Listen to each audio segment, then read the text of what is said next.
They cared more about being part of the Epstein class than they did about the working class girls who were being.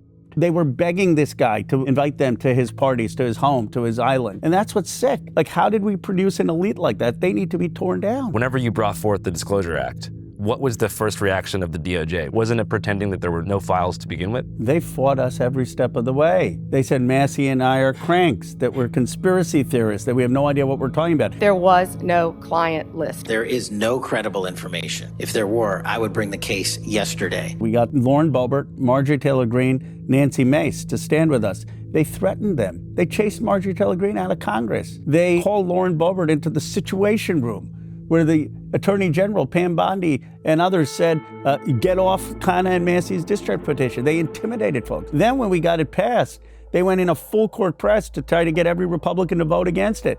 And Massey and I had 70 Republicans willing to vote against Donald Trump. He saw the writing on the wall, so he said, okay, I'll sign the bill. Then they tried to get it amended in the Senate. No senator was willing to stand up for these pedophiles, so they couldn't get it amended. But we fought, we got it passed. So then what did they do? They thought, okay, we'll just do a meaningless dump on December 19th. They'll keep quiet. But we didn't. We said this is total BS. And so then we pushed, and now finally they've done a real release of the files. I mean, they still have 50% of the most nuclear stuff, but now they've exposed it. Now everyone sees that there are a bunch of rich and powerful people who are above the law in America, and that there are two tiers of justice, and that these are some of the most connected people. They're the ones who give money to politicians. Why do you think people didn't want to do what Massey and I did? Because you're offending the donors in this country. If you want to be in politics, you probably don't want to offend the billionaires. And that's why this thing has been hidden for decades. That's why Democrats and Republicans didn't expose this. Let's just be honest. It wasn't just a Trump thing. There were administration after administration that wanted to protect these people, and they're still protecting some of them. All right, it has officially been the best week for QAnon grandmas since January 6, 2021. You guys did this to us! I'm of course referring to the recent drop of 3 million Epstein files. Today we are producing more than 3 million pages. And I'm saying the QAnon thing kind of in jest because evidence in the files does suggest that Ghislaine Maxwell worked directly with 4chan founder Christopher Poole, aka Moot, to create the board Poll, which set the framework and molded the community that later became QAnon. Makes me think that looking back at those crazy times, it may have all been a psychological operation to feed people half truth and half dumb bullshit to make the whole thing seem totally unbelievable and associate the Epstein flight logs with lizards in the moon and the flat earth. Earth is flat, Jack. Flatter than a flapjack. But anyways,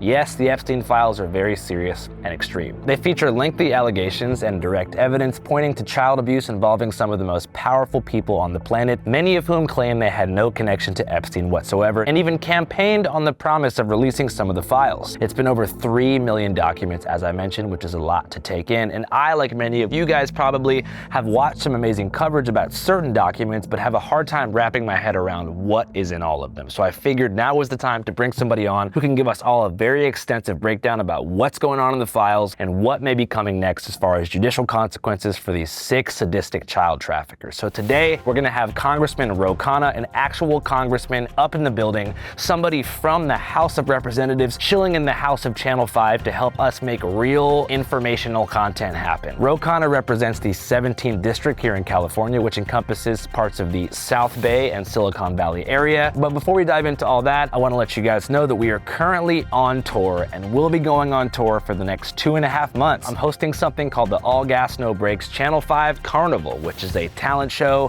/ rap battle / magician extravaganza featuring amazing talent from across this great nation and 3 uncensored documentaries that are to be screened from the All Gas No Brakes relaunch, and also 1 special secret Channel 5 documentary. So if you live in a variety of cities across the US and Canada, such as Orlando, Richmond, Boston, Detroit, Madison, St. Paul, Salt Lake City, Chicago, Pittsburgh, Philly, Seattle, LA, SF, Portland, Austin, Dallas, Denver, Vancouver, Atlanta, El Paso, Phoenix, San Diego, or Albuquerque, you can get a ticket to the show right now at www.channel5.news. If you go to our website, you'll see a page or a tab right there that says C5 Carnival All Gas No Brakes tickets. You can click on that and you'll see a full list of ticket links. So if you want to buy a ticket, I will see you on tour. It's going to be a great time, and I heard these things are flying off the shelf like hotcakes, so now is your time. Now, before we get into the Epstein files, which are very important, I want to share 2 positive stories. As we know, the news favors negativity because it makes more money and because bad stuff happening also is important too. But the internet doesn't catch all the good things and good developments that have been happening in America and across the world. So here we go. Our first positive story of the day is that overdose deaths are down by over 20% according to new CDC data. It's been the longest sustained drop in overdose rates in multiple decades. And deaths went from over 110,000 in 2023 to roughly 73,000 last year, which is more than 70 lives saved every single day compared to back at the peak of the fentanyl crisis. So wherever your politics land, it's a massive deal that fentanyl-related overdose deaths have gone down, and I'm very happy to hear this. Second positive story, the US murder rate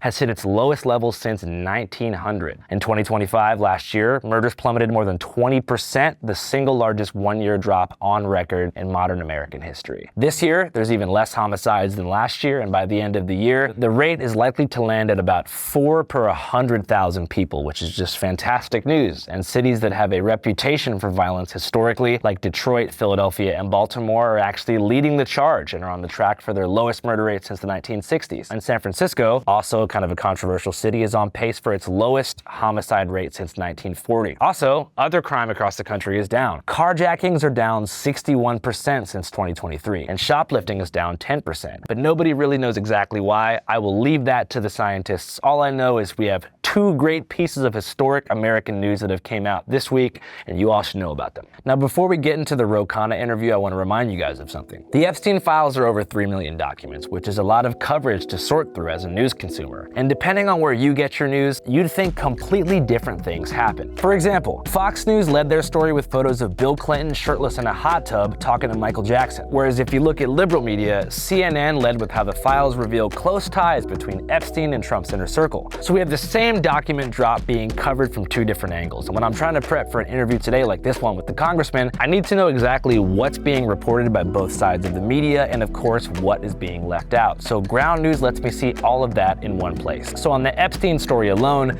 there are hundreds, if not thousands, of sources covering it. So Ground News shows you each outlet's bias, factuality, and ownership, which can tell you a lot about why certain names might get highlighted and others buried. What really stood out to me though is the blind spot tool and the blind spot feed. So Fox News went dark on the Trump-Epstein connection after Trump told his base to just move on, saying it's no big deal. So they pivoted. But on the left, Noam Chomsky advising Epstein on how to handle his putrid press got way less play. So Ground News flags exactly that kind of gap, when major angles are only being covered by one side of the spectrum. It gives you awareness. You're not just reacting to whatever headline happens to show up in your algorithm. You get to see the full picture, and with a story this big, that matters more than ever. Channel 5 trusts Ground News to help us cut straight through the noise. And if you want to follow the Epstein files story or anything else we may have covered, go to my link in the description below at groundnews.com/channel5. They're also giving my viewers, you guys, 40% off the unlimited access Vantage subscription, bringing the cost down to less than $5 a month. Just scan the QR code here or click the link below to sign up. I personally really believe in what they're doing, and I encourage you to check them out, because also subscribing to Ground News directly supports my channel so I can continue to make videos like this and keep this independent media team on the ground and transparent. All right, guys, you ready for the interview with Khanna?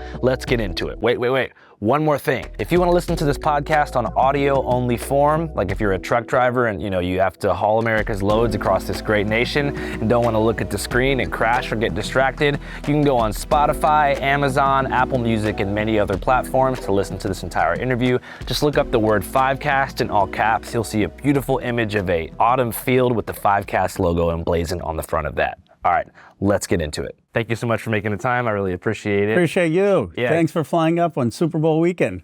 Congratulations on helping to get the files released. Well, it was the survivors who came to the Capitol twice, but Thomas Massey and I didn't let up. We were called cranks. We were called conspiracy theorists, but we believe that people in those files who did heinous things need to be exposed. And how do you currently feel about the amount of files that have been dropped? Is it enough? No. I mean, it's the largest release ever, and it's showing how rotten our elite were. Some of the biggest names in finance, in real estate, in tech, in politicians, having gone to Epstein's Island, knowing that young girls were being raped there, and they're sending emails saying, oh, when can you schedule me for the island?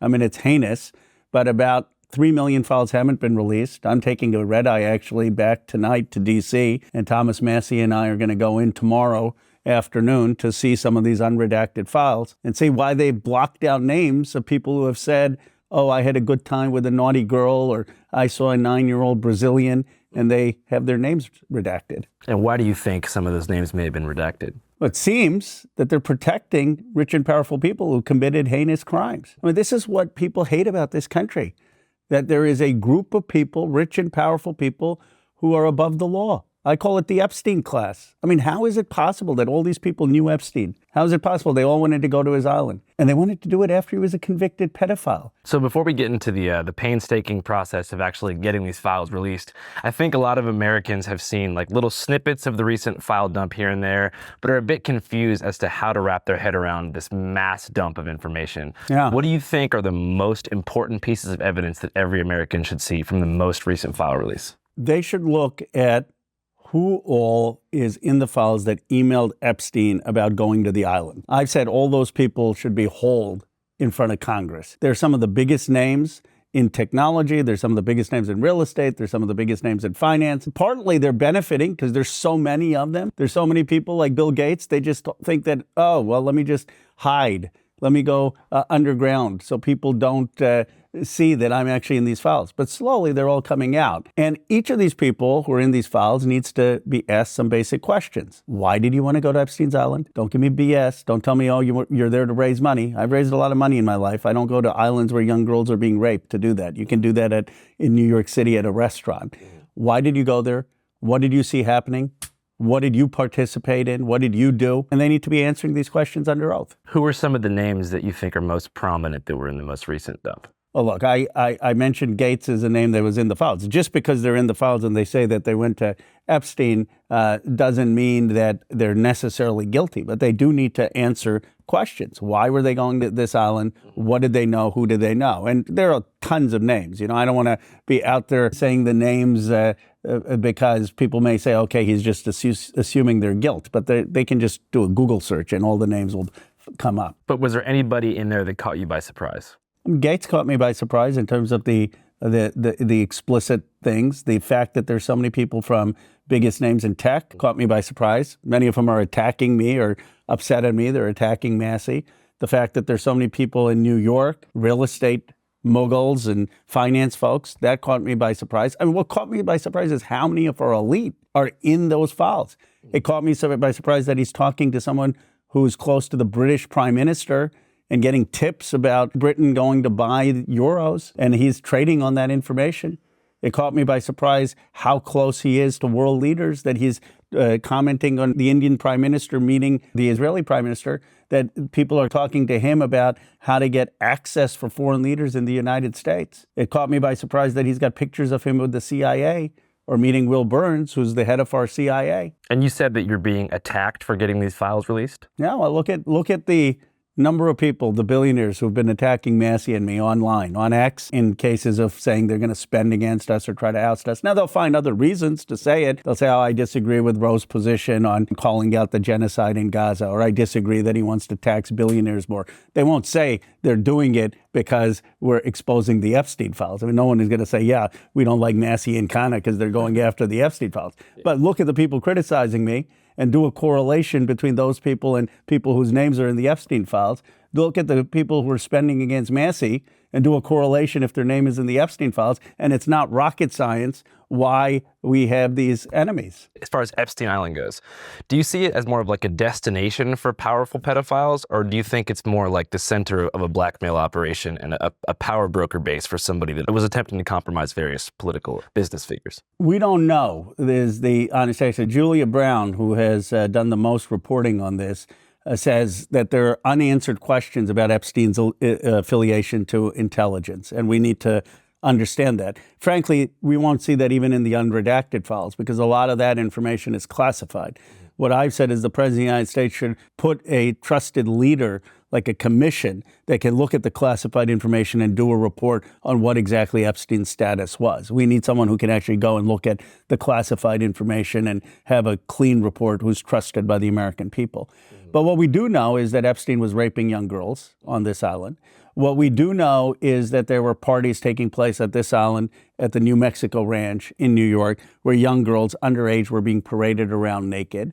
And we do know that powerful men went to these parties while underage girls were being raped. We do know that there were powerful and rich people who raped some of these girls. One of these people, whose name I won't mention, but is in the files, actually fled the United States and is now had raped this person in France, and now is no longer even in France or the United States. So a lot of the people who committed these acts have left the jurisdiction because they were never prosecuted. Yeah, I think a lot of people are seeing all this stuff and seeing these big names and wondering, is there any route toward prosecuting these powerful people? Like, is there court proceedings in motion? Like, is there anything happening to hold these people accountable? There needs to be a prosecution. There needs to be investigation. I mean, there have been 2 people who have been prosecuted, Maxwell and Epstein. And there are over 1,200 survivors. Just look at it from common sense. You think 2 people raped all these survivors? And then the survivors have told Massey and me the type of people who raped them when they were 15, 14, 16, 17. You'd have to believe that they're all lying. What has happened, though, is some people have left the United States who raped these young girls. Some of them have never been investigated. And so the first thing is we need investigation. What bothers me is that the DOJ is not even willing to investigate. They haven't asked questions under oath of people who've said they're going to the island. Why not investigate them? And then they should, of course, prosecute the people who were involved in raping these underage girls, even if it was 15 years ago. The statute of limitations hasn't run. And I think they think, let's just move on. Let's just move on. But we will not restore trust in this country if people believe that a few rich and powerful people are above the law. So much so that you can rape underage girls, laugh about it, joke about it, and never face prosecution. And it angers Americans that we have this 2 tiers of justice in this country. What was the extent of Trump's involvement in the recent file release? Well, look, Massey and I have always said this is not about Donald Trump, it's not about Bill Clinton. The reason we did that is because we wanted it to be bipartisan. We wanted it to be transparent. We said it's about making sure that we get justice for survivors. That said, there were documents released that had tips about Trump, and then suddenly that document was taken offline. So one of the questions I have tomorrow is, why was that document taken offline? One of the questions I want to ask Maxwell tomorrow, she's being deposed, is what did Donald Trump do on the island? Did he have any encounter with underage girls? The problem is Ghislaine Maxwell said she's going to take the 5th. Now you tell me, how is it her telling what other people did implicating her? And yet she's taking a blanket Fifth Amendment and not answering any of these questions. So my view is release all the files, do an investigation, go where the facts are. But I have never made this political, and neither has Massey. But I think the reason that it has that political association is I'm somebody who was covering a lot of like QAnon stuff back in the day. And I want to get into how I feel like, well, there's evidence actually that Maxwell had like her tentacles in the kind of 4chan universe and was sort of trying to move the goalpost and associate child trafficking with like Pizzagate and Flat Earth to kind of make everything look dumb and illegitimate. Oh, interesting. But backing up a little bit, I think the reason so many people are curious about Musk and Trump's involvement is that they were campaigning on like releasing the files, draining the swamp, and exposing this global cabal of satanic pedophiles. So I think now we're in this full circle moment where it appears that they are involved in the recent file release, or their names are implicated in that stuff. Well, their names are certainly there. And when Massey and I started with the Epstein Transparency Act, we thought Trump would support it. He campaigned on this. J.D. Vance campaigned on it. They went on podcast after podcast saying, we got to release these files. They're rich and powerful people. They raped underage girls. They have no justice. This was a core part of Make America Great Again, of Drain the Swamp. It was one of the top few things they campaigned on. So we thought we'd get his support. Now, he did sign the law that I wrote, but that was after a lot of pressure. And now they are more concerned about protecting rich and powerful people. And he hasn't explain what exactly his relationship was. He should come before Congress, just like Clinton is, and take the questions. And Maxwell should be transparent, and they should release the rest of these files. So was Trump on the island? I don't know. I'm so careful because I don't want anyone ever say Khanna or Massey are out there for conspiracy theories or political things. I only speak about what I know. And the reality is there's no document right now that establishes your point one way or the other. So that's a question he should be asked. But that if you release all the files, we would have much more knowledge. What particular document in the recent file dump do you feel like is the most symbolic or emblematic of just like the level of depravity that was going on the island? Wow, there's so many. But what I would say is the fact that there are these documents where where people are talking to Epstein about being with a naughty girl, being with a 9-year-old Brazilian, being with an 11-year-old, and their names are redacted, their names are blacked out, and you see these emails of people talking basically about raping or abusing underage girls. That's the depravity. It's not just what happened, but it's why are these people being protected? How are they so powerful? How are they so powerful that someone in the Justice Department is protecting them? And I am convinced with every fiber of my being that there were more rich and powerful men who raped these underage girls than just Maxwell and Epstein. And their names are being blotted out. That's the real tragedy. And then the second thing is just how many powerful people were involved in this. Like, it's sick. You make $1 billion, you make all this money. You know, it's not like these rich, powerful people have trouble getting a woman in their lives, and then they've got to do this? Like, come on. So you feel like the billionaire sadistic depravity thing kind of goes hand in hand with being a pedophile? I think that the billionaires look horrible in this. I mean, the amount of billionaires that are there with Epstein and going to his island and begging him to go to the island. And then you know what was so callous? There was someone who was Prince Andrew's former girlfriend. I forget her name, Lady something. You know, I don't know how she became a lady. And she says, oh, you're a loser if you weren't in the Epstein files. Did you see this? No, I didn't. She says you're a loser because you weren't part of the rich and powerful club. He knew everybody that was very powerful. So, like, if you were on the scene and you were powerful, like, to be honest, like, if you're not in those files, it would be an insult because it just means that you were a bit of a loser. Right. So the people who aren't in the files are losers. Yes. So if you're not mentioned in the Epstein files, you don't matter. They cared more about being part of the Epstein class than they did about the working class girls who were being raped. They were begging this guy to invite them to his parties, to his home, to his island. And that's what's sick. Like, how did we produce an elite like that? They need to be torn down. They need to be held accountable. They need to be prosecuted where they committed crimes. It's not a political issue. I don't care if you're a Republican. I don't think if you think I'm a progressive Democrat, don't agree with anything I stand for. Yeah. You should agree that there should be justice in this country. Yeah, it's a real full circle moment, I feel like. Because for such a long time, it felt like you only ever heard the word Epstein and all the file stuff like in the conservative orbit. Yeah. At least for me, because I've been covering this kind of thing for so long, like I mentioned. You have, that's right. And now we're in the full circle moment where it's like the conservatives and the Republican Party seem to be the one generally running cover for Trump and the other people on the Epstein client list and in the files. But like you said, I don't think it's that political. But at this point, it just seems crazy because it's like, you know, whenever you brought forth the Disclosure Act, what was the first reaction of the DOJ? Wasn't it pretending that there were no files to begin with? They fought us every step of the way. They said Massey and I are cranks, that we're conspiracy theorists, that we have no idea what we're talking about. Finally, Lauren Boebert, Marjorie Taylor Greene, Nancy Mace to stand with us. They threatened them. They chased Marjorie Taylor Greene out of Congress. They called Lauren Boebert into the Situation Room where the Attorney General Pam Bondi and others said, get off Khanna and Massey's discharge petition. They intimidated folks. Then when we got it passed, they went in a full court press to try to get every Republican to vote against it. And Massey and I had 70 Republicans willing to vote against Donald Trump. He saw the writing on the wall, so he said, okay, I'll sign the bill. Then they tried to get it amended in the Senate. No senator was willing to stand up for these pedophiles, so they couldn't get it amended. But we fought, we got it passed. So then what did they do? They thought, okay, we'll just do a meaningless dump on December 19th. They'll keep quiet. But we didn't. We said this is total BS. And so then we pushed, and now finally they've done a real release of the files. I mean, they still have 50% of the most nuclear stuff, but now they've exposed it. Now everyone sees that there are a bunch of rich and powerful people who are above the law in America, and that there are two tiers of justice, and that these are some of the most connected people. They're the ones who give money to politicians. Why do you think people didn't want to do what Massey and I did?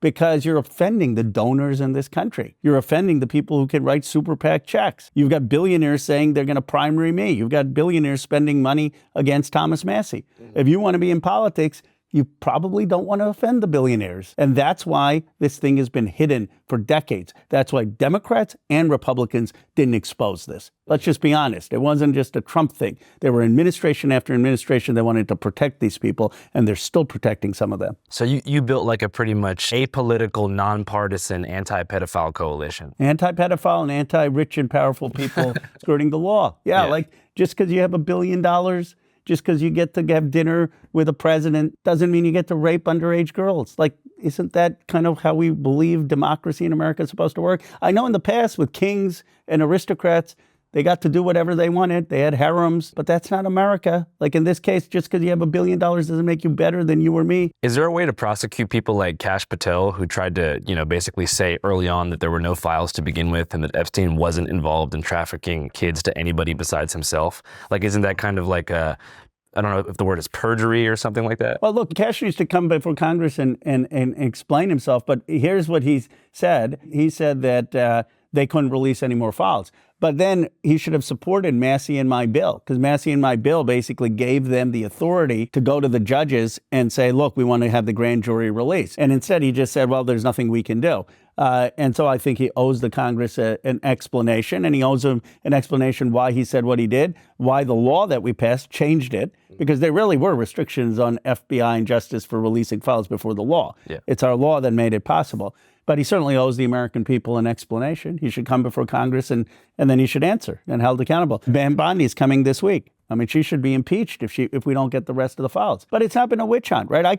Massey and I could have tried to impeach her 3 weeks ago. Our concern isn't to go after Pam Bondi or just Kash Patel. Our interest is to go after the people who raped these girls and to get that exposed. Like, that's my motive, not to score points in the Trump administration. Yeah, I know your main thing is justice for survivors of this horrific situation, but there's been a lot of speculation, just like I said earlier, about what Jeffrey Epstein's specific role was. Because you talk about control in this elite class of billionaires, and I think most people that I talk to think it was some kind of like blackmail, honeypot style operation where people maybe didn't know they were getting involved with underage people. They went there, they were caught on camera doing something horrible. Now they're effectively owned by whatever intelligence apparatus is backing Epstein. Do you give credence to that theory? I don't think we can rule out that he had connections with intelligence agencies. The reason I say that very carefully is that Julia Brown, who has done more reporting on this than ever, has said she can't rule it out. And this release shows that he met with William Burns. What is he doing meeting with someone who heads the CIA? It shows that he has a picture at the CIA headquarters. In Langley? Yeah. No, like I mean, it's outside the building or inside the building? I think it's inside. I mean, but the picture is out there publicly. Like, why? And there are legitimate questions about his role in connection to intelligence agencies. Epstein also had close ties to our own intelligence agencies and Israel's intelligence agencies. That's why there's so much effort in trying to stop this. And I do believe they'll try to stop it somewhere else. The reality is, though, I can't tell you, or Massey can't tell you that, because that people say, well, why didn't you pass a law saying declassify the information or give us the classified information? Because the law would never pass. It'd be unconstitutional. The only person who can declassify is the President of the United States. Congress can't declassify information. So the President of the United States has to create a commission to look into the classified information with someone we actually trust, not a political hack, to do a report for the American people about who was Jeffrey Epstein and what were his connections. And I don't know if Trump's going to do it. The next president should do it. And this should be a central pledge of a president to understand. Because if Epstein could do it, we're still vulnerable to someone else who may be able to do it. It's definitely still happening if he did it before. He's probably just a fall guy for a deeper situation. Well, like I said, these are questions that need to be asked. And the next president should be committed to having a commission to find this out. I would appreciate if the president did it, but he can't put like Pam Bondi in charge or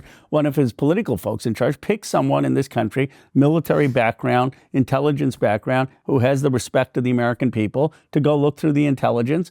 It can't be Congress, and to do a report on who it is. So you sound optimistic about a future wherein all these people are prosecuted, all the people who are in the files, all the people that helped cover it up, and then we're going to have a president who's going to officially declassify whatever other files relate to who Epstein was working for. You think we could actually have a utopian future like that where the true swamp was drained? I'm not Pollyannish. It's going to be really hard. Yeah.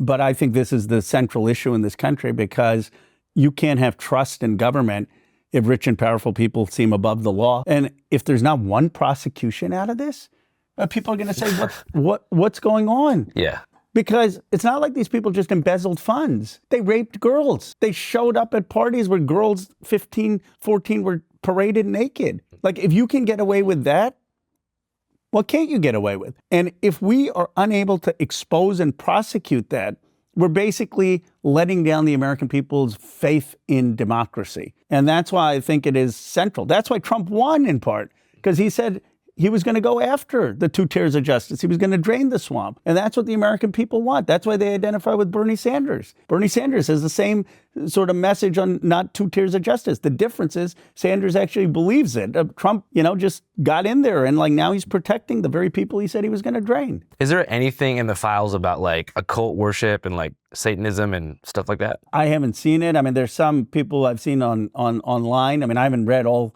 3 million of the files, but there's some pretty disgusting stuff in the files in terms of just racism, ugly comments about people based on their race, their religion. So, I mean, people can see that. And it's a lens into our elite. And it's a lens into how these people talk behind the scenes. They're racist in the emails? Well, there are some emails that are clearly racist. I'm not saying everyone is racist. But No, I know that. But I'm saying, what particular racial groups did they seem to have the most negativity towards? Well, look, there are some comments about people, this Goyism term. I think the word Goyim is how Jews refer to non-Jews. Well, there were some very derogatory comments I saw about that. And like that, there are other comments in there that not everyone, but that people have made, and it's an ugly look. I mean, look, when Nixon's tapes were released, there were a lot of ugly things in there. This is an accountability moment for how some of our elite talk and how they talk about women. Objectifying young girls. Well, that doesn't surprise me given Epstein's track record. I was definitely a little more shocked to see the Goyim stuff. I'm not necessarily super into conspiracy theories, but it definitely gives a clue as to who Epstein may have been working for. Well, look, I have no idea in terms of whether Epstein was connected to intelligence agencies either here or overseas. Obviously, it is surprising to me and shocking to me that he had the access he did to foreign leaders. Why is he meeting as many times with Pete Mendelsohn of Gordon Brown? Why is he meeting with Barack Obama? Did he meet Obama? Okay, you said Barack. You're not referring to Obama. Who'd Barack, the Israeli prime minister? Making sure Obama's yeah, not I don't want to get don't want to start some conspiracy theory. Okay, no, I get it. Who'd Barack? And to the point where Prime Minister Netanyahu had to make a statement about the whole thing. Why is he meeting and facilitating things for the Indian Prime Minister? Why is he meeting with people in Russia and trying to arrange meetings with Putin? Who is this guy? I don't have that kind of access. I've been in Congress 10 years on the Armed Services Committee. Yeah. What was Netanyahu's statement? Netanyahu said, well, Barack was undermining Israel and everything he was doing was not for Israel, but undermining Israel. But the point is the fact that the sitting prime minister in Israel is having to comment about what Barack was doing just shows how extensive it is. And you know what upsets people in America is we've got people in the cabinet who are sitting there exposed in the files. This is basically going to take down the British government because of Mendelsohn, one person. Yeah. And here we've got all these people and we're just life goes on. Trump's saying, let's move on. Let's watch the Super Bowl. How about we take care of people who were affiliated with a known pedophile, who were going to his home and his events and his parties knowing that he raped young girls. Yeah. How about we have some reckoning, accountability in this country? Yeah, you mentioned the Super Bowl. I'm of the belief that a lot of the recently deployed culture war distractions in the media have been to distract from various Epstein-related information dumps. You know what I mean? Right now, if you look on the news today, it's all about Bad Bunny and his halftime show, and right. Trump saying, "Why do we have a Spanish-speaking singer? He needs to get deported back to Puerto Rico, which is a U.S. territory." All that stuff. And he's just bitter that Bad Bunny endorsed Kamala Harris last election. Yeah. How have you seen that sort of distraction theater play out over the past few months? Well, look, some of it has not been distraction. It's actually been really devastating, just killing people in the Caribbean on boats, having ICE go as rogue as they did in killing Alex Preddy and killing Renee Good. But some of it is to distract from what the biggest news story is of our times, which is that the most rich and powerful people in this country were caught up with a pedophile and were asking to go to his home, his ranch, or his island, knowing that young girls would be there. It's mind-blowing. And Massey said it's bigger than Watergate, it's bigger than Iran-Contra, and it is a bigger indictment of the American elite. I don't think we've ever had this kind of a scandal that so many people from every facet of society, from Hollywood, from tech, from finance, from real estate, from politicians were caught up with one guy in raping young girls. How do you feel about the mainstream media's coverage of all this? I don't think it has gone deep enough in holding people accountable. You know, it's like they're so focused on what files have been released, what files haven't been released. What about all the people who are in the files? What about actually just going through the top 100 prominent people and like having an analysis of what questions they should be asked and asking them those questions? Like, what did you know? Where did you go? You know, all these people suddenly are changing their statements. Oh yeah, I met him once. No, now I met him 3 times because these files are out. Well, like, what's the truth? And why were you meeting him when he was a pedophile? So I don't think there's been enough coverage of the actual people who have committed these crimes. I don't think there's been enough attention on the class issue. This is a class issue in America. They're rich and powerful people who believe the law doesn't apply to them, who think they're above the law. And everyone else, you know, you get parking tickets, your car gets booted if you don't pay them, right? You go through a red light, you get that camera ticket back home. You pay those things. And here you got a group of people who think the rules don't apply to them. Why? Because they're giving money to politicians. You think they like Epstein's company? I mean, come on, what is it? I mean, yeah, some of them it's because of the gratification of his island. Some of them is because he's giving a lot of money, or influential people are giving money to politics. And there's a donor class. It's an Epstein class that doesn't think the rules apply, that gets to rig the system. So the donor class would be like the people who are in charge of super PACs, people who fund political campaigns, invest or provide investment money to big tech companies. That's what you're talking about? I'm talking about in the donor class, particularly the people who give money to politicians. You can give millions of dollars in a super PAC. One person sees this interview, I don't like Khanna. Okay, I'm going to start a super PAC, put millions of dollars in, take him out. That's what they're threatening to do. They're doing it to Massey. They're 3 billionaires who are funding him right now, funding his opponent. And so you've got all these people with all this kind of money. And most politicians say, well, I can't take that on. And so they think the rules don't apply to them. There were survivors I talked to were told, don't call the New York police.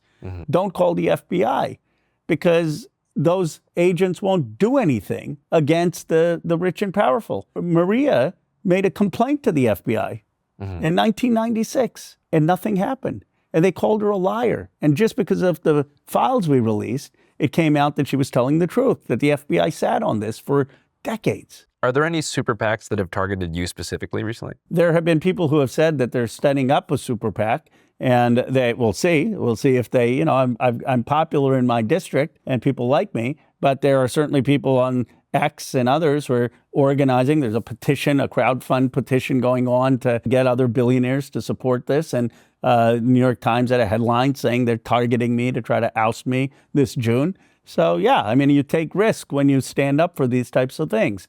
But to me, you know, my grandfather spent 4 years in jail as part of Gandhi's independence movement. You know, he took on the British Empire. I'm just taking on a group of pedophiles. I mean, it's not the same stakes, but I think that you're in Congress for justice, and you got to fight for your principles. Do you ever worry about your safety? Yeah, look, I've been blessed. So far, I have been fine, and you know, there are a lot of people in our military and all who take much bigger risks every day. I think as a member of Congress, you know, you're not on the front lines. I think about the safety of I'm on the Armed Services Committee, about the troops who are stationed overseas. They're the ones who are taking the most risks. What's your least favorite war? Well, the Iraq War was one I ran against. You know, when I was 27 years old, I was the first person to run for Congress against a Democrat taking on the Iraq War. And I have led on getting us out of overseas wars. You know, we should never have been giving Saudi the arms refueling to go into Yemen. We should never have toppled Gaddafi in Libya, which led to a huge mess. We should have gone after Al-Qaeda, but we shouldn't have been in Afghanistan for 20 years. I am against regime change wars. I'd rather we be spending our money on people here, creating jobs here, healthcare here. I'm against this Pentagon budget that's going to be over 56%. And it's not going to our troops. It's going to defense contractors. And this is why people are angry. They see this rich and powerful people that basically are getting us into overseas wars, that don't follow the law, think they're above the law, that have rigged the economy. You know, income inequality in this country is at its highest it's been in 60 years. Didn't know that. You know, workers' share of the GDP is the lowest it's been in 75 years. And does that have to do with like the collapse of the small business sector and like, you know, the minimum wage not rising while the cost of living, like it doesn't continue to grow? It has to do with jobs being offshored. industries being offshored, minimum wage not rising, it's still at $7.25, unions being decimated, the very rich not paying their share of the tax, the fact that the healthcare costs have gone up, childcare costs have gone up. And so you've got massive economic inequality. People don't have good paying jobs. They're drowning with healthcare costs, going bankrupt if someone gets a healthcare issue. And they see a system where the rich are basically buying off politicians, where there's no justice, and they're angry. That's why I thought Trump won twice, because he said, yeah, I'm going to fix it. We're going to fix everything about our country. And our party was like, well, things are going pretty okay. And people are like, no, they're not going okay. The system is rigged. It's screwed up. And I think now both sides, a new generation, has to say, yeah, the system is fundamentally corrupt and messed up, and we've got to have a different way that actually helps working class folks. Maybe it's a bit off topic here, but on a local level, there have been some positive developments in the Bay Area recently. We've covered San Francisco pretty extensively, and the overdose rate is way down. How do you feel about the leadership of Daniel Lurie and like the new changes in the city? I like him. I think he's been pragmatic. I think he understands that you can't just have an open drug culture in a city, that's not the way that you have public safety. He has compassion, but he also understands that you can't just go in and smash a Walgreens and take stuff and not have consequences, that if you commit crimes, doesn't mean we lock you up forever, but you have to face consequences. So he's got work to do still, but I think he has actually done a good job. Have you talked to him? No, I haven't yet. But it's like we covered SF when it was kind of at its worst, like in that era, like in the couple years after the pandemic when it was really struggling to rebound. Yeah. We filmed most of that stuff like in the Tenderloin and elsewhere. I saw some of that. Yeah. And I've heard that like things have really changed for the better in San Francisco. If you look at the homicide, property crime, and overdose rates, they've just really all dipped down. Since the 1990s, there hasn't been a successful mayor, I would argue, of San Francisco other than Dan Lurie. He's the first person who's taken on issues of homelessness, issues of crime, issues of vacancy. He's actually turning it around. I just love mayors as well. Like the mayor of Baltimore is also really great. And He's done great. We talk about, national change. Do you think that like really good local level management of like city funds and stuff could create a national change? It's sort of like a mosaic of well-run cities could come together? Yeah. I do. I think we need good mayors like a Dan Lurie. Look, Matt Mahan, I don't agree with everything, but he's doing a good job in San Jose. He's also been someone who's tackled crime, tackled homelessness. I think having strong leaders. I think going after some of the waste and the fraud and the abuse that takes place in city governments and state governments is important so that we have transparency, so that people know where their money is going. And at the federal level, the two biggest places, the black hole, in my view, is the defense budget. They haven't passed an audit for seven times. They failed an audit. Or Medicare Advantage. You know how that works? They tell people you're sicker than you actually are, and then they build a government for the person being sicker than they actually are. I mean, it's just being total ripped off. So I think we have to go after waste, fraud, and abuse in city, state, and federal governments. So back to the Epstein files a little bit. This is something I found really interesting. So I don't know how much you looked into this, but Ghislaine Maxwell had a relationship with the founder of 4chan, Christopher Poole. His name online was Moot. Yeah. And it basically showed that she was instrumental in moderating a board called POL, P-O-L, and that was one of the really early incubation locations for what became QAnon and the Q drops. I didn't know that. And the Q drops really almost resemble the reality of the recent Epstein file dump, but they just include 10% of the craziest stuff you've ever heard in your life, right. And it delegitimizes everything else. Now, that's so interesting. So what they sort of did is effectively associate like Anunnaki lizard theory about like snakes in the moon controlling our minds, right. And flat Earth with like elite child sex trafficking, right. And kind of put everything in the loony bin and created these useless rabbit holes for people to dive down. Right. And I just find it super interesting that the recent files proved a tangible connection between QAnon and Jeffrey Epstein. I had no idea about that. More people need to know that. But the reality is some of the people who suspected that there were pedophiles that were being protected by the federal government turned out to be right. Like there are a lot of rich and powerful people who were involved with a pedophile who were going to an island where pedophilia was taking place and faced no consequences and actually were involved in making government decisions, as Epstein's file shows. He's talking to all these politicians. So the instinct of the American people to suspect that something was wrong was correct. Now, it was in QAnon's case, it was presented with all of these conspiracy theories that are patently false. Like they just went after things that make no sense, or the Pizzagate, or, naming particular people. But I didn't realize that could have been an intentional effort, you're saying, to discredit the parts that are true of rich and powerful people engaging with a pedophile. Yeah, it's almost like when people are guilty of something, they will like almost sort of self-confess a little bit and blame somebody else really intensely. Like most of the QAnon drops pointed everything to like Hillary Clinton. Right. Like as far away from Trump and all these people as possible. And now it seems like the conservative establishment, or at least like the MAGA establishment, was a lot closer to Epstein than we previously thought. Absolutely. And Hillary Clinton had literally, from everything I've seen, nothing to do with them. She's going to testify. People are going to ask her. No, Clinton is in the files. Bill Clinton's in the files, and he owes an explanation to the American people. But yeah, I mean, that's why it was always seen as like targeted on her and not on the actual people who were on the island or doing these terrible things. What are some of the inroads that you've seen between MAGA and Epstein? Inroads meaning relationships? Look, I mean, there are obviously people in the Trump administration, like Lutnick and others, who are all over these files. Mm-hmm. There are people like the Secretary of, I think it's the Secretary of Navy that it comes out that he was on Epstein's plane. Obviously, there are tons of mentions of Trump in the files.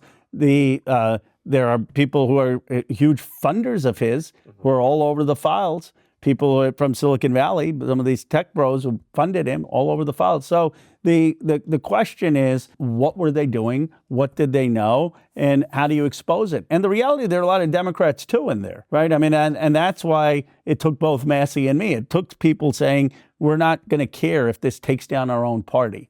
There are a lot of people who are upset at me because it's hurt some of the biggest donors of the Democratic Party, or are mentioned in the files, right? So I think it's not left or right anymore. It's sort of, why do we have a corrupt elite? And how do we restart our country around basic principles, which is no one is above the law. You can't just be a billionaire and buy access to a politician. You've got to have a democracy that actually works and represents people. Yeah, I think this might be a watershed moment that finally breaks the two-party system.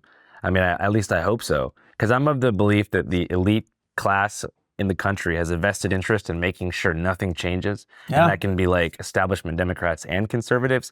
And I feel like this is all symbolized by Epstein and the files and all this stuff, because it's almost like this gridlock. They've engineered this like ultimate compliance situation where it seems like you have anybody rich enough in the country is somehow wrapped up in this whole thing. It's almost hard to even think of who could be an outsider at this point. Obviously they exist, but it's like Bill Gates, Stephen Hawking, like you go down the list, you're like, damn, who's not in this who has more than $1 billion? You know, I was talking to someone who was the son of a billionaire, and he was like, I was just holding my breath, and I was so relieved that my father's not in the files. And he's like, I didn't think my father would do anything dumb at the parties, but I was like, was he part of this? Because like everyone is part of this, right? And it's staggering to me. That should be the headline. The headline is all like, do they release the files? Do they not release the files? The headline should be, how are like every powerful person almost in America part of like Epstein's network? Like what's going on? Yeah. How are they all part of this? How long did the DOJ have access to these files for? Well, they've had them for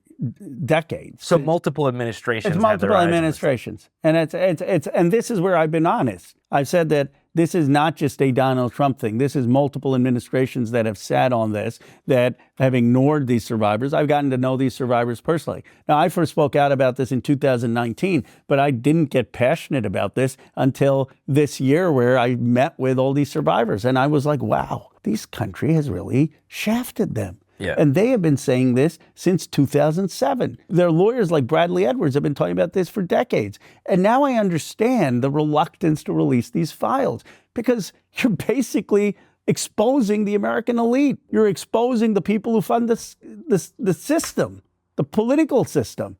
And so obviously you're going to be careful. And then they hide behind it. Well, they're not guilty. Well, they haven't been charged. Okay, yeah, they haven't been charged. No one is saying just you haul these people to jail. but maybe you should investigate them. Maybe you should let the American people know what they've been up to. Well, the hard part is who would investigate them? It would be the Department of Justice, right? Like in order to bring federal litigation forward.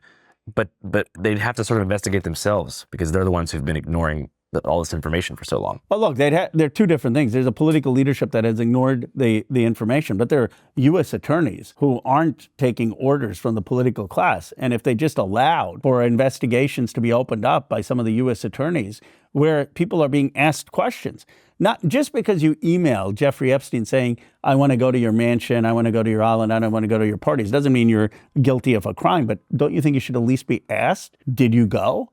Were they underage girls? Do you know if their underage girls were being raped? Who else did you see? Like, that's how you do an investigation. So people are saying, oh, bro, is this a witch hunt? No, it's not a witch hunt. Yeah, I'm not saying every single person in the files ought to be prosecuted. I'm not saying, but I do think every person who's talked about going to these places should be investigated, asked questions. And what is the route to actually investigating and being able to depose all the people that have potential connections to Jeffrey Epstein? Well, there are two different routes. One is Congress. We should open up an oversight subcommittee called the Epstein Committee and basically haul in front of Congress through subpoena power everyone who's been mentioned in these files to have them testify to the American people under oath. Everybody wants that to happen. You know, and that maybe that's what makes news today, that I believe we should actually call for that. And Comer should call for that. You know, he should take credit for it. He's the chair of the committee. I mean, or Garcia when he becomes chair next if we take Congress. But Comer should call for that. I'd support him. We'd get a bipartisan vote, establish the Epstein subcommittee, appoint Democrats, appoint Republicans on it, and start one by one by one. You can start with Bill Gates, just because he's the prominent name, but start 100 people. And ask them questions. You know, you're so focused on the Clintons. I'm glad the Clintons are testifying, but that's not going to answer. I think get these people in front of Congress. If this president isn't going to do it, the next president should make two commitments, that they are actually going to investigate this in terms of where the law leads with the Justice Department, and that they're going to appoint someone, as we discussed, to look at the classified information and give a report to the American public that they can trust about what Epstein's status was and what actually took place. No one can do that other than an American president because that information is classified. Wow, so only executive power could allow this subcommittee to be created? No, the subcommittee can be created by Congress. Okay. Two separate issues. Comer can do that tomorrow. He can say, I'm going to create a subcommittee to have Epstein hearings. We're going to start Epstein hearings tomorrow. That's what we should do. That's what any normal functioning democracy would do. You should do it in the House, and you can do it in the Senate as well, but, you know, start with the House. Comer is the one who's been leading the calls on getting Bill and Hillary Clinton. Why not do it for everyone? Separately, the president needs to be able to look at the question that you have and so many people have. What are Epstein's ties to intelligence? Who did he work for? Gotcha. So if those two things happen in tandem, it would be like the most robust investigation. It would be the most robust. And then the third is that the Justice Department needs to give their U.S. attorneys the green light that they can investigate as well people who could have gone to the island based on the files. If the Justice Department, you know, wants to open up new investigations, career prosecutors, they should be able to do that. And do you think any of that will happen? The Comer one, I don't understand why it wouldn't happen. I mean, it's the right politics for him. It's not substantive. I don't know what his hesitation would be. Maybe he'll see this and he'll agree. I would support it. It'd be bipartisan. Yeah. He should do that.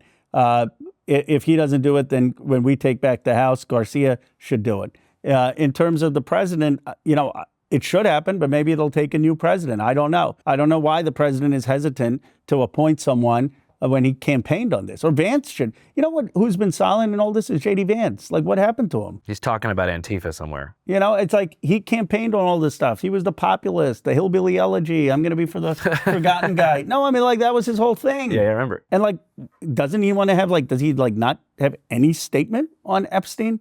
He's been silent. Like, why doesn't he say, okay, I'm going to lead a call for the intelligence information to be investigated and for there to be a report? You know, maybe actually do something as vice president. So you're saying that Trump could snap his fingers right now and be able to tell the American public who Epstein worked for? He could. And look, he has to be careful on classified information. But if I were advising him, I'd say, pick someone who is not political, who is not one of your lackeys. Say, I'm appointing this person to look through and investigate all the intelligence to make sure that our secrets aren't compromised in any way and our troops aren't put at risk or our intelligence officers aren't put at risk. But I want there to be a clear report on who Epstein was, about what his relationships were, and I'm giving this person 6 months with a commission to come up with a report. And then you have the report and you have them testify in front of Congress. There still will be people who won't believe it, but at least that's what we've done when we've had these kind of cases in the past. And at least people will say, okay, there was some effort at transparency. Do you think that like if the people are angry and frustrated enough that pressure could in turn make the government take that sort of action? Or do you think they're just going to keep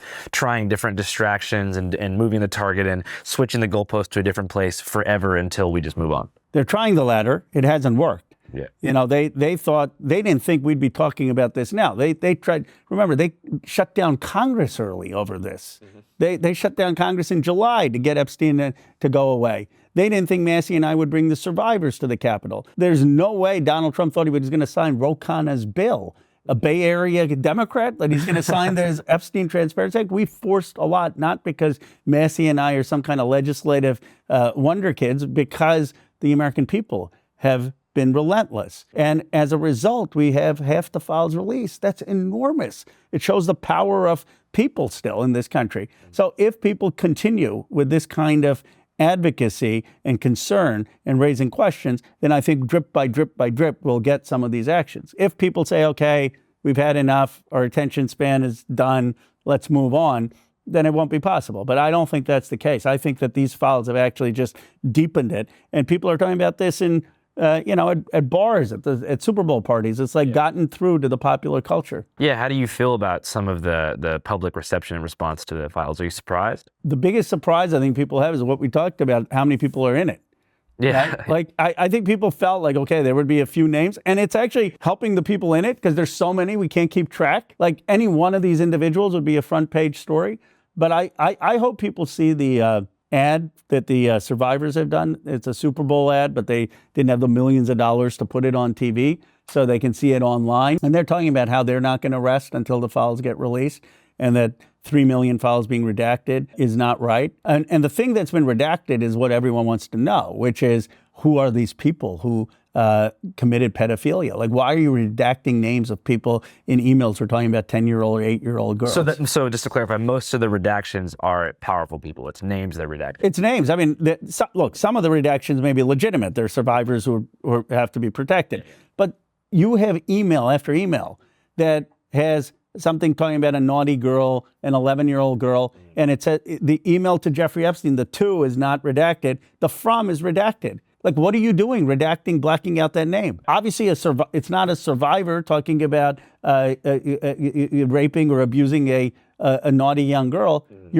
Who are you protecting? That's the biggest question. For me, it's always just seemed really obvious that it was a blackmail operation for intelligence organizations. That's the only thing that could possibly make sense. Why else would you be protecting someone who's a pedophile? It has to be sort of this, like, I don't know, like cancerous web of people that all have dirt on each other. And obviously the goal is to maintain elite control of society, but they're engineering compliance through this advanced blackmail operation. I've for 6 months haven't speculated. I'm not going to speculate, but I will just say that you can't rule out his connections to intelligence agencies, and there are a lot of unanswered questions, and we need to have a transparent report about it. Yeah, I know that you can't speculate because your job is to like represent survivors and get more files disclosed, but it's like most people, if they knew their friend or uncle or something was a pedophile, would just be like, yeah, that guy's a pedophile, prosecute him. Right. They wouldn't be like, oh, make sure his name doesn't appear on anything. Like, what? I know there's a lot of evil people in the world, but not every single person can be an evil pedophile. Well, look, there was another thing, though, which is that this guy was giving a lot of money. He had access to a lot of people with money. And it does show kind of a moral myopia where rich people were more interested in being part of the club and being part of that Epstein class than calling him out, because they didn't want to lose access to other rich and powerful people. So what their motives are, what this guy's motives are, there are huge questions. And it's not, people are like, well, why are you worried about something in the past? Well, first of all, it's because there are 1,200 plus survivors. So like, we have to care about justice. But it's also because if we don't fix this, if we don't have some sense that rich and powerful people are going to play by the rules and follow the law, then how do we restore any sense of trust in our democracy? Like, we've got to understand what happened here, what our vulnerability is. Are we still vulnerable to this kind of total manipulation, or have we fixed it? Do you think there's going to be a Nuremberg moment, maybe 5-10 years down the line? I think there should be a truth and reconciliation moment, not just, by the way, about the Epstein class, but a lot of things that have gone wrong in this country. For people who have violated the law when it comes to ICE abuses, when it comes to war crimes, we need a truth and reconciliation. But on Epstein in particular, yeah, I think a new president could do that. And it should be for democratic accountability and for survivors. So we talked about the two-party system a lot, and I was curious about your thoughts on the Democratic Party. Do you think they're going to have any leverage moving forward come the next election to face whoever the Republican frontrunner is going to be? Probably Vance. In 2026 or 2028? Not the midterms, the next presidential election. Well, I think it depends on what the midterms happen with the midterms. I'm pretty hopeful that we'll win back the House, and we've got an outside shot at the Senate. And then it depends on who we put up. If we put up the same old status quo, like, okay, we're just going to run saying, let's go back to how things were, then I don't think we're going to win.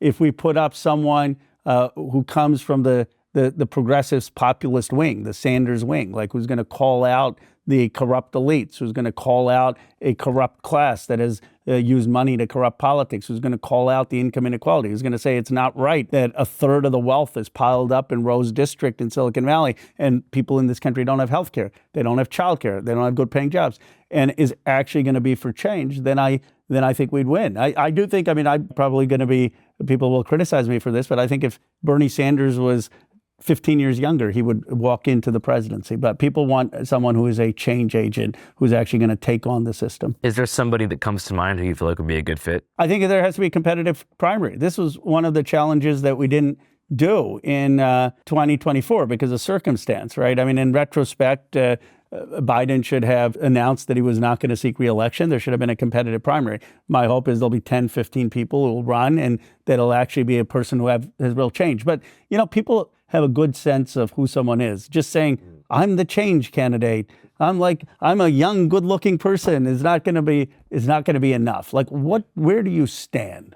What have you done? Where have you shown actual courage? What have you done to take on powerful interests? What is your track record? Where do you actually stand on these issues? And then people will be able to see.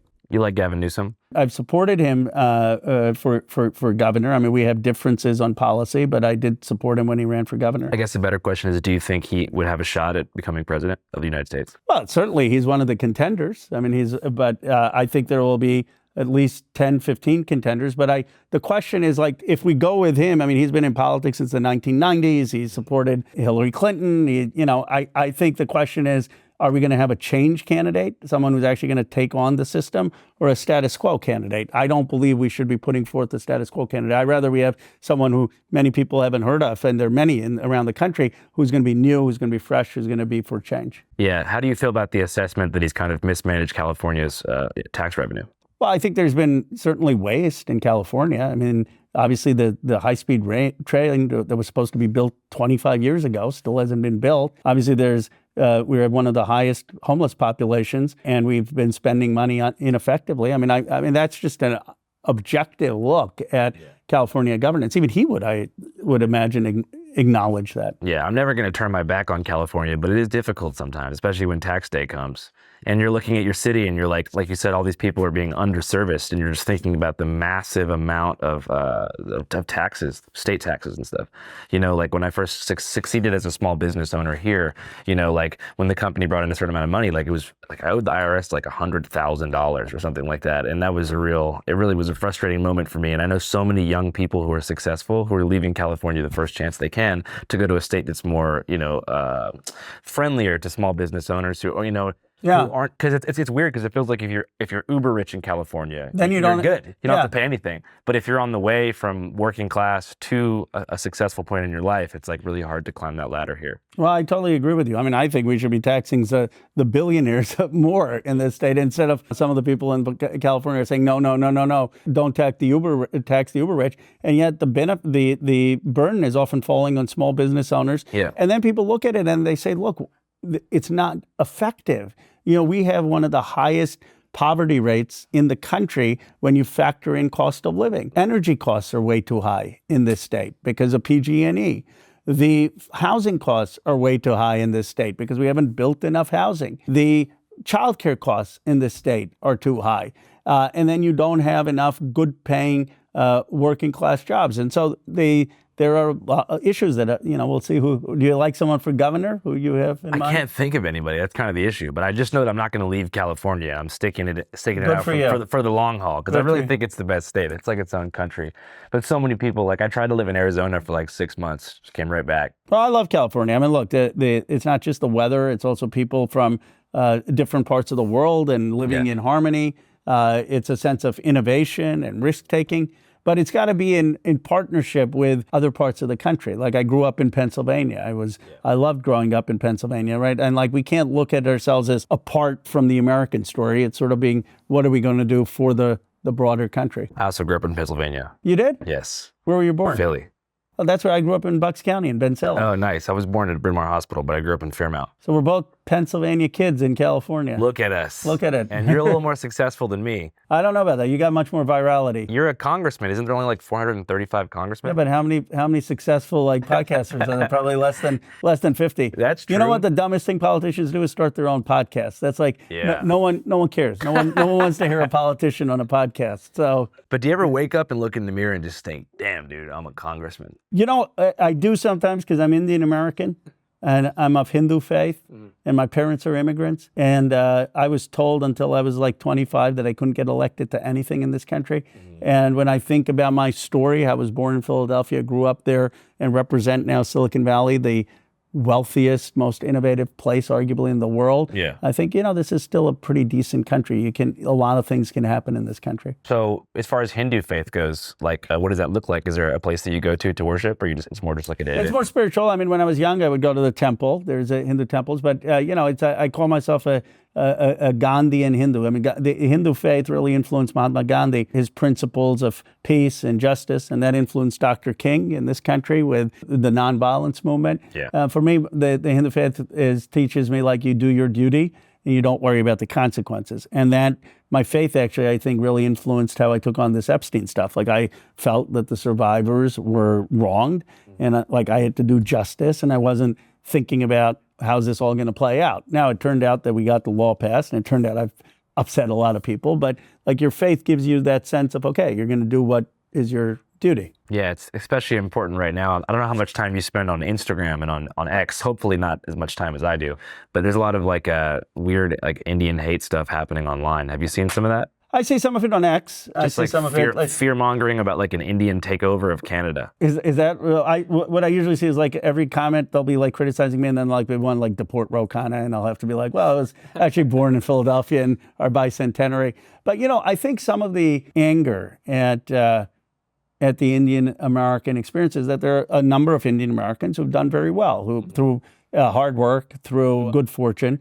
And like I said, there's an economic divide, right? In Pennsylvania, where I grew up, the steel factory shut down in Bristol. There's been a hollowing out of industry. And what we need, if we take on the economic divide, then I think this country is going to be much better at dealing with the racial diversity. That's why I call for a new economic patriotism. How do we build up economic opportunity across this country? And how do you think we do that? Well, we need a Marshall Plan for America. A government that says, look, we're going to invest in the new factories in this country.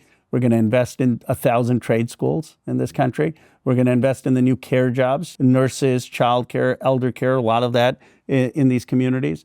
We're going to make sure that capital isn't just here in Silicon Valley, that its capital is across the country. We're going to create tech center jobs, which I've done with other communities, so that you can get a job even if you don't have a 4-year degree, and understanding how to apply AI or technology to a small business or a community. But we need a Marshall Plan for America, an economic development for America, not like we had just for Europe. And I think if a president focused on the economic development of Johnstown, Pennsylvania, and Warren, Ohio, and Orangeburg, South Carolina, and the Southwest, that could bring us together. Yeah, so less defense spending, more spending on domestic manufacturing. Domestic manufacturing, domestic child care, the domestic care economy, domestic trade schools. Yeah, less just wars overseas. I mean, I think lift up our communities. That's interesting that you mentioned that your district is the wealthiest in the country. Is that accurate? 1/3 almost of the nation's stock market wealth is in my district. We have 5 companies over $1 trillion: Apple, Google, NVIDIA, Tesla, and Broadcom. It's about $18 trillion of market cap, and the total stock market in the U.S. is about $69 trillion. So you literally have almost 1/3 of the nation's stock market wealth in my district. A lot of guys in the files live around here. There are a lot of guys in the files that are around here. Some may be leaving California, but a lot of them are in, at least have spent time around here. What's your favorite Indian spot in town? I like Shalimar. We're going to eat there after this. Shalimar? Yeah, why not? You know what I mean? All right. We'll add a component to it. Can you tolerate spice or not? Definitely. All right, Shalimar is not like, it's not like fancy. Yeah. It's a little bit of a hole in the wall, but it's got the best kebabs, best lamb chops, best chicken tikkas, and I love masala chai. In fact, I have my masala chai here. Nice. The Starbucks stuff sucks. Yeah. Like you got to get authentic masala chai. Yeah, I'm drinking a pretty bad coffee right now too. My McDonald's coffee is not bad. The wealth inequality here is pretty crazy though for the East Palo Alto divide. Yeah, although it's not just East Palo Alto. It's East San Jose, which I represent, Newark, El Viso, Milpitas. You wouldn't know, and you go to some of these schools, Independence High School in East San Jose, you wouldn't know you're in Silicon Valley. And then you go to Homestead, where Steve Jobs went, or Cupertino, and the world's their oyster. So there's an economic divide here, but then there's the economic divide around the country. But I feel like the Bay Area is a mirror of like the most extreme lords and peasants class structure that we have that's reflected elsewhere. But I mean, San Francisco, especially a couple of years back, it's like, it's like dystopian. You're seeing those like self-driving cars rolling around, like but they can't move because there's someone passed out in the street. And then like there's a guy getting his DoorDash delivery up to his penthouse that's like almost totally empty, and he works from home for like a multinational corporation. Yeah. No, it's pretty stark, and it's because we don't have the right social contract. I've said we need a new tech social contract, right? It used to be people like Hewlett and Packard with HP and Andy Grove. People were rooted in the community. They went to like Sunnyvale Community Services Center. They knew Second Harvest. They knew that they had to give back to the community. It wasn't just all about wealth accumulation. And we haven't done that. We haven't had the wages go up fast enough.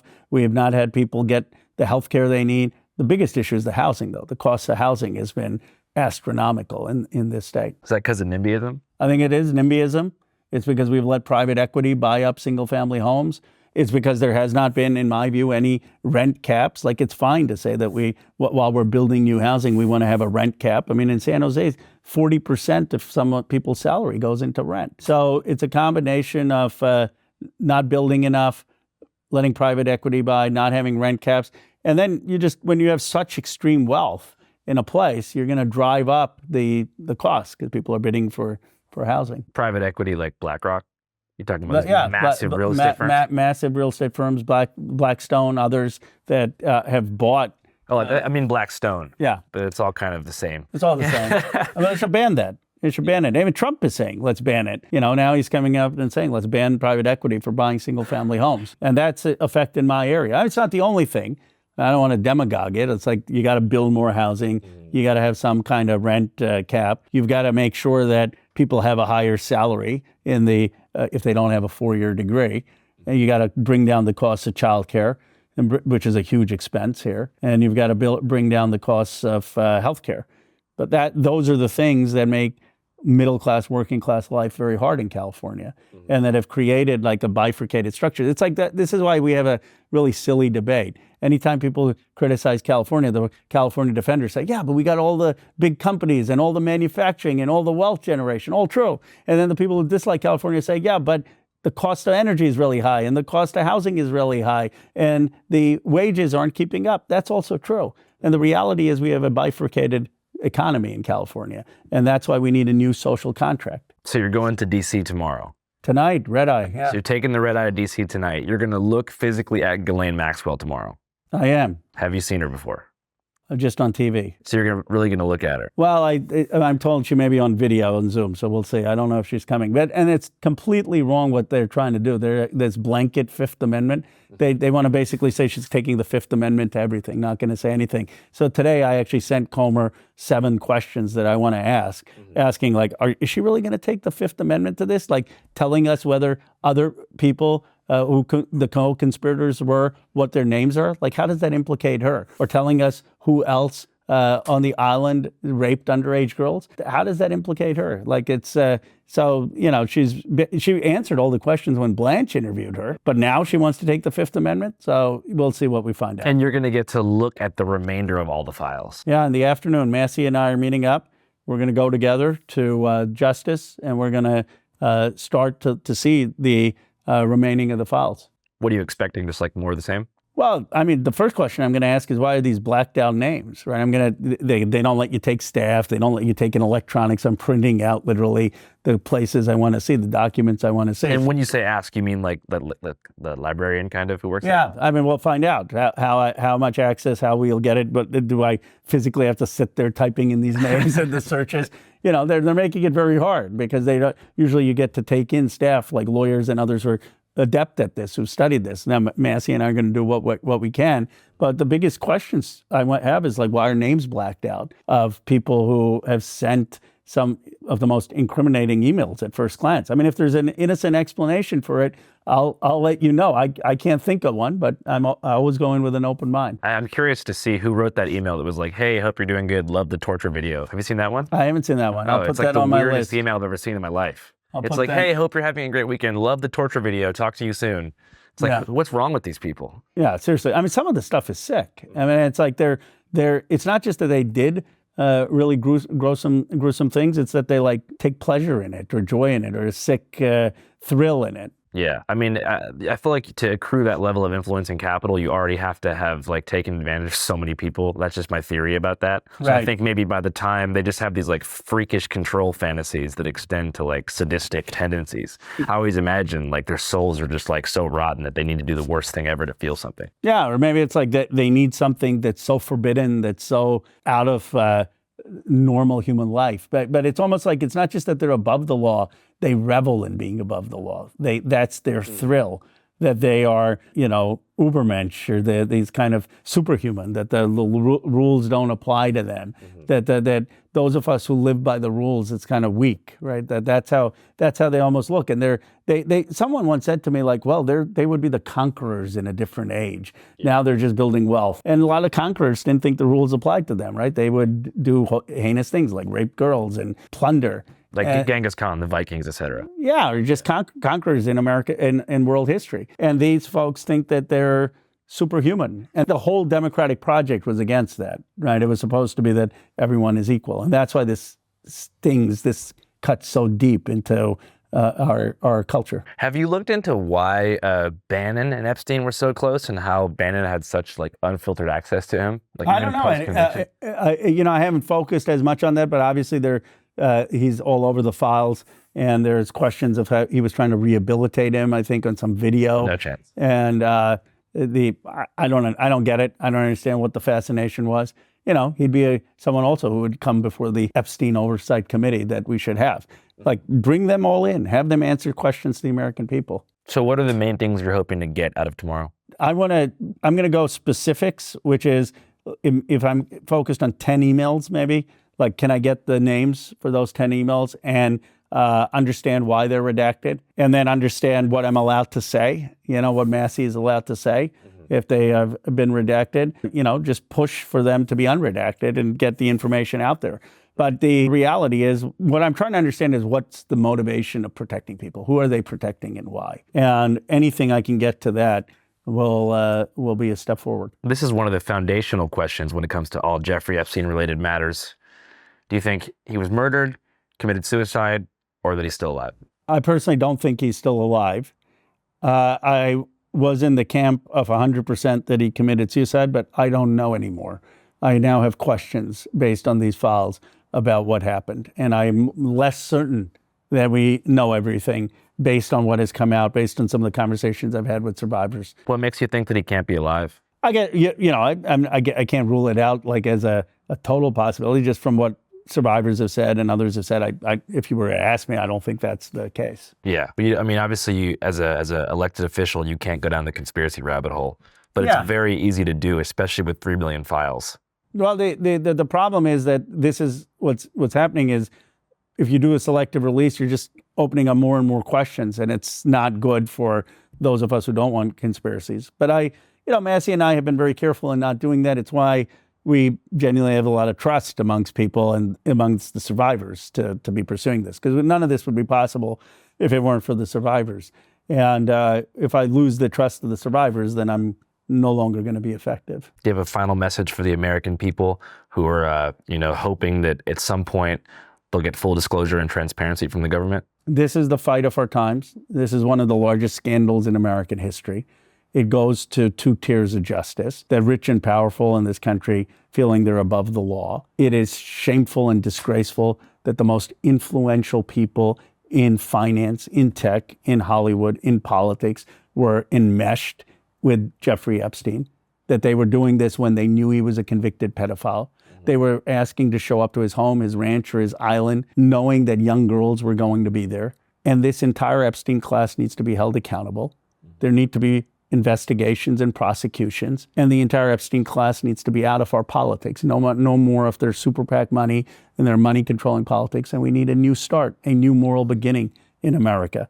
This should be a cleansing of a failed political class and a new direction for our country. All right, Congressman, thank you so much for your time. Thank you. Appreciate you. Awesome. And what was the name of that Indian spot you told us Shalimar. about? Shalimar. In Fremont, there's one in Fremont, there's one up in San Francisco. All right, awesome. Thanks. All right. Which one's better? Probably the one in your district? Fremont one is better, but I represent. Say the SF one's better. SF one's not. Channel 5 Live Worldwide, Hollywood and Vine. Fuck the authority, Channel 5 News. Channel 55. We don't fuck with custers. And 5 is the best number.